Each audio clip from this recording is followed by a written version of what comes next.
welcome back to On Tour, hanging out with two very talented sisters that together make up the only Sanskrit rock band in America. It's Andrea and Sarah, better known as Shanti Shanti. What's up, girls? Hey. Andrea, Sarah.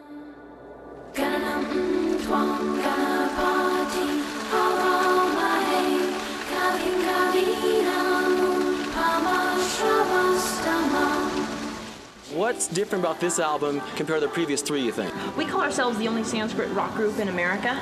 We've done that, and then we want to do some more of the organic. So we kind of doing a lot of Sanskrit and Latin, and a little bit of English, whereas the other ones were more English and Sanskrit. I believe in wondrous miracles, but I've seen them all in my life. Searching for truth is never empirical. This is the love of my life, no matter what you say. I know that Sanskrit goes back 5,000, 10,000 years. Om Namo Vajaya Choditaya Janudita Tasyai Vache Namo Namo Vache Namo Vajaspataye Namarishibhyo Mantrakritbhyo Mantra. Known for its very harmonious effects. We actually call that the Sanskrit buzz, and it's the experience that our fans get when they listen to our Sanskrit chanting.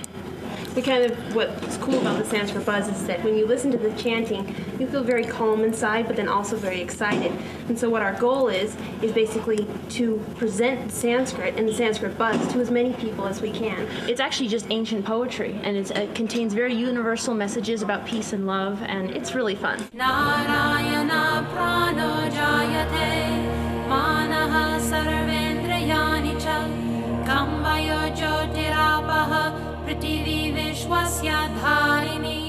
You kind of introduced it to your sister? Yeah, and then she was better than me. Oh, is that right? I didn't like that. We had been exposed to a lot of the ceremonies because our parents believed in exposing us to many religions. All religions. All religions.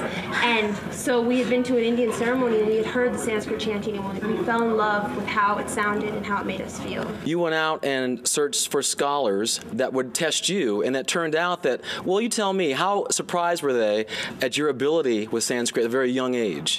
We definitely had to prove ourselves, and after we did, it was really fun because they were actually very sweet, and at first they were like, wait a minute. And then, I'm sure.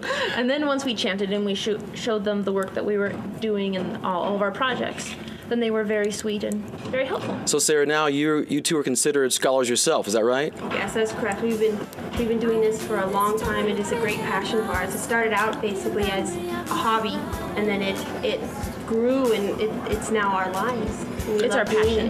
The pursuit of Sanskrit has actually taken over the girls' lives to the point where they do that basically as their fun and their work. So when they're not in school and not sleeping, they're doing Sanskrit.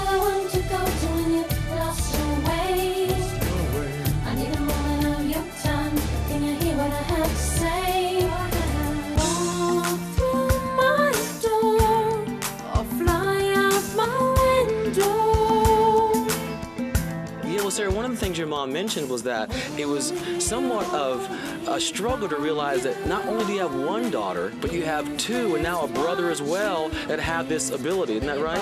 Yes, that is correct.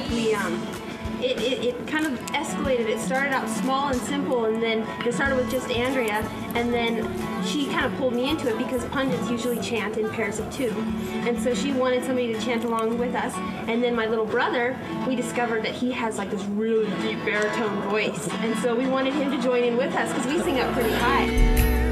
I'm not supposed to be here. Not supposed to be here. That's why I'm going home.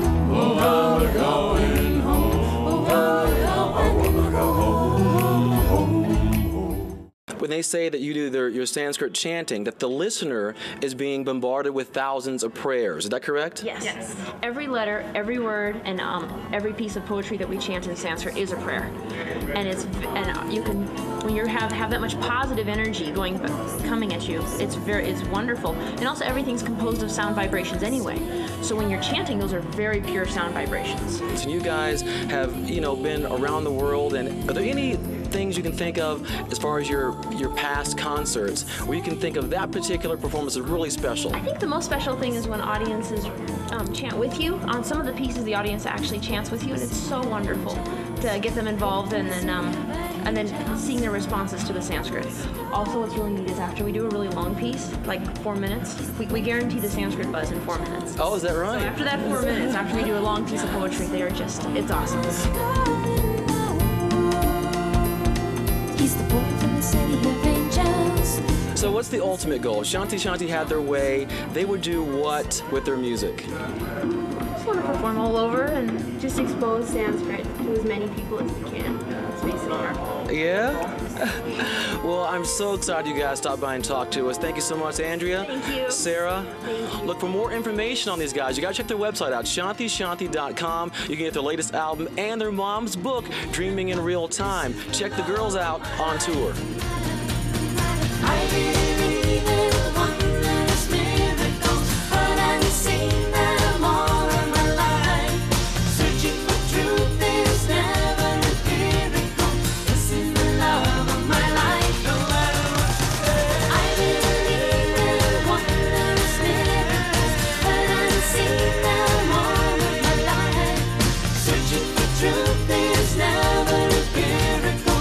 This is the love of my life. No matter what you say. Be exposed to it because we'll have the Sanskrit bridges in each of the pop songs. That way we're combining really the ancient East and modern pop music. It works out really well. Try to expose as many people to Sanskrit as we can. Shanti, Shanti and Dad, and you guys are chanters, right? Is that what you call it? We chant Sanskrit, which is a 5,000-year-old spiritual language, and we've been doing it since we were 9 and 7. American Idol, are you listening to this? Ryan Seacrest, where are you little weasel? Listen. How the heck did you guys learn how to speak and read this language? Actually, our parents exposed us to the ceremonies, and we absolutely fell in love with the way it sounded, and we taught ourselves, essentially, to speak and chant Sanskrit and read it and translate.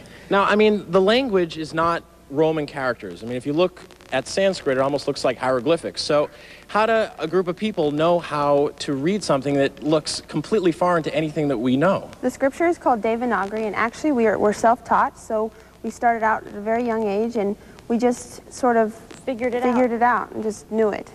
When your parents first realized that you guys could not only speak this ancient language but also chant it, I mean, what were they thinking? I think that like the first, I'd say for the first few months, they kept taking the books away and telling us to go watch TV, so.